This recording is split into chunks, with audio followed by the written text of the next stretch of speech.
הערב תוכנית חדשה שמעמידה אתכם בפני דילמות אמיתיות, קשות מהחיים. באמצעות צוות של שחקנים ומצלמות נסתרות נביים את הדילמות. המבחן הוא אמיתי לגמרי, כי אתם הרי לא יודעים על קיומן של המצלמות. מה אתם עושים כשמולכם ילד קטן מחטט בפחי אשפה מחפש אוכל? אלו השאלות שמהן הערב לא תוכלו להתחמק. מה אתם הייתם עושים?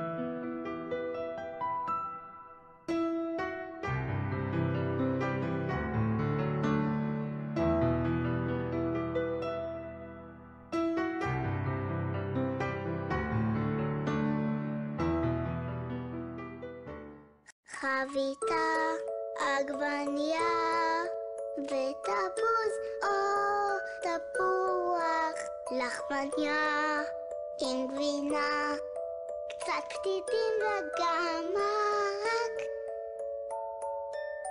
כל ילד שלישי בישראל הולך לישון רעב.